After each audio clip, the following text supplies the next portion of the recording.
લાઠોદરા ખાતે કાનાબાર પરિવાર દ્વારા વશરામ ધામમાં વાર્ષિક સમૂહ યજ્ઞનું આયોજન કરવામાં આવ્યું।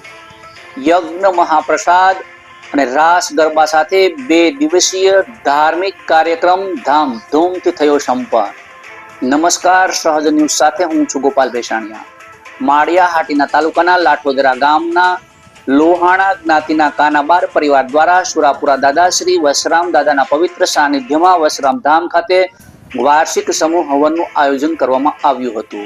પૂજ્ય શ્રી કાંતિ બાપા કાનાબારના માર્ગદર્શન હેઠળ અને શાસ્ત્રી શ્રી દુષ્યંતભાઈના આચાર્ય પદે યોજાયેલા આ સમૂહ યજ્ઞ ધામધૂમ પૂર્વક સંપન્ન થયો હતો।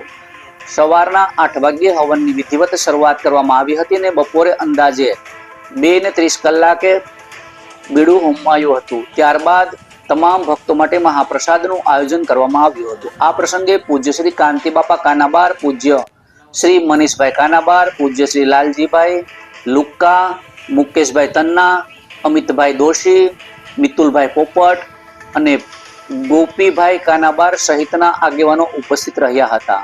તેમજ વશરામ ધામના ટ્રસ્ટી શ્રી કિશોરભાઈ કાનાબાર, ધર્મેશભાઈ કાનાબાર સહિત ગામથી મોટી સંખ્યામાં કાનાબાર પરિવારના સભ્યોએ હાજરી આપી હતી। યજ્ઞ નારાયણના દર્શનનો લાભ લીધો અને યજ્ઞમાં આહુતિ અર્પણ કરી। હવનના આગળના દિવસે સાંજે વશરામ દાદાની મહાઆરતી યોજાઈ અને ત્યારબાદ 10 થી 1 સુધી શાસ્ત્રી મેહુલભાઈ પેરાણી અને શાસ્ત્રી આનંદભાઈ પેરાણીની ટીમ દ્વારા રાસ ગરબા સહિતના વિવિધ કાર્યક્રમોનું આયોજન કરવામાં આવ્યું હતું, જેમાં ભક્તોએ ઉમંગભેર ભાગ લીધો અને 2 દિવસથી ચાલેલા ધાર્મિક કાર્યક્રમને સફળ બનાવવા માટે વશરામ ધામના યુવાનોની ટીમે ભારે જહેમત ઉઠાવી, જેના પરિણામે સમગ્ર કાર્યક્રમ ભક્તિમય અને સુવ્યવસ્થિત રીતે પૂર્ણ થયો હતો। રિપોર્ટર દિનેશ કાનાબાર, સહજ ન્યૂઝ, કેશોદ।